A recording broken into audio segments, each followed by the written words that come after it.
Hi everyone, good to have you back with us this week. My name is Dave Parker, and instead of Grant McQuilkin this week, we've got Tina Schaaf back with us again. And she does C-level executive search, and we kind of left off last week. So first of all, if you didn't see last week, you need to go back and look at it because this won't make a lot of sense. We're going to continue and we're going to catch up where we were.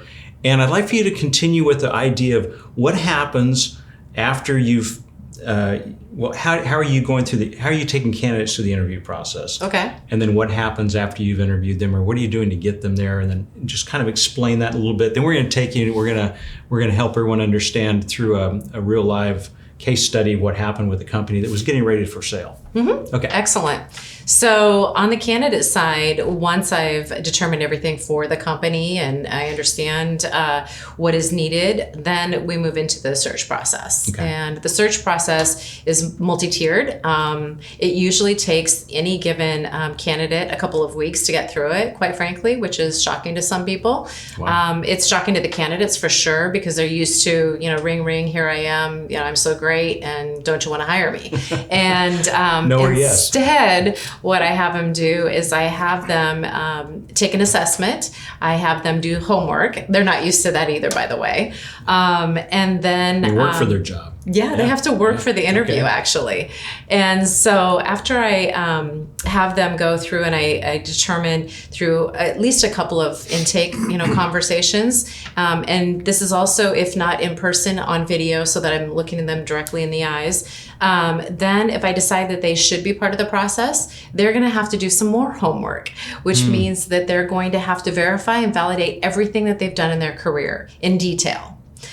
So it's not just a matter of saying I was the CEO or I was the CFO or I was the director or I was the VP of ABC company and I did these things. It's like, no. How did you do? Give me the setting. What did you walk into? And what did you do? Not your team, but what did you do?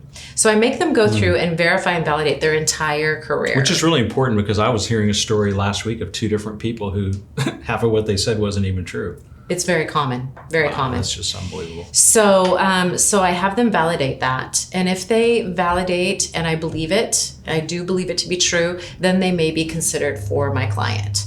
At that point in time, then they have their final piece of homework after signing NDAs. Then and only then do I share with them who my client is. And then they have to do their own due diligence on the company. And so they have to go out, do their research, and then come back to me and formally present their research. And after they do that, if I find that I really do believe that they are still interested, still qualified, they will likely be considered to be a candidate for my client. Typically, how many do you boil it down to? I never present more than 3 to 5 individuals. Wow. And the reason I do that is because it is important for my client. My client's time is very important and valid. And so why should they meet more than they could actually hire or should hire?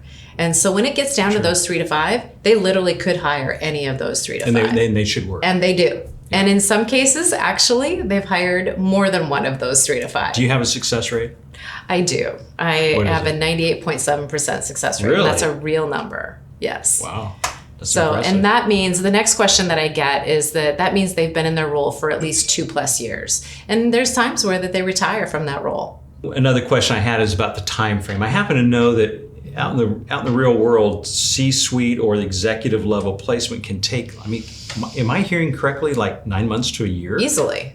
Really? Very much so, yes. I have a client that took 1.5 years and did not make a placement. One of your people? No, a client a client that had tried to do it on their own. Okay. And it took them 1.5 years before they gave up and said, okay, this isn't working. There's got to be a better way. And through a referral led to me. And in that particular scenario, it's a chief operating officer. It's their first ever. And we were able to make that placement in 60 days. And how usual or unusual is that? That is exceedingly unusual. Exceedingly. Most clients, most people out there in the marketplace, they feel like that cannot be true. Just cannot be true. But what's your track record for you? My track record is usually around 90 days. Wow. You say that with And confidence. I do, because it's true. Because you got 2.5 decades of Yeah, exactly. And so that means a lot when you're thinking about whether it be that you're the investor in a business and needing to make sure that this business is successful and the investment is successful, or if your business is at that critical point where it needs to grow and you need those key people in place. Every minute counts. Yeah. And making the right decision counts too. Right.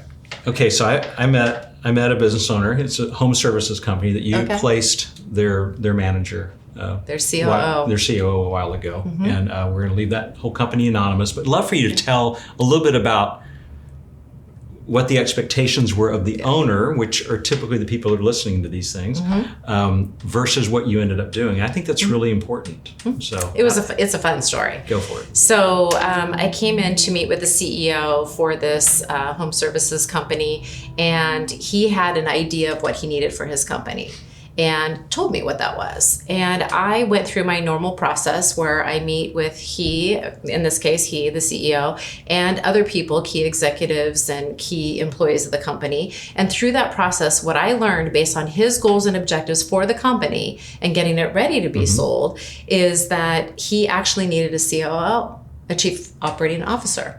He had never had one. He had always run the business, was very hands-on. And when I shared that information with him, he literally, I think, thought I was crazy. And I think he also probably thought, how could you know more about my company than myself? Right.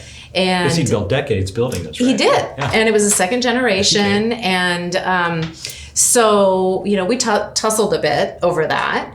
And I think he honestly, I think he hired me just to challenge me to see if I was accurate in my assessment. And through the process, he did end up hiring a COO who's now been in the role for several years. And I actually had the pleasure of talking with him recently where he said, you know what, everything's in such good order that I can actually stand away from the business now.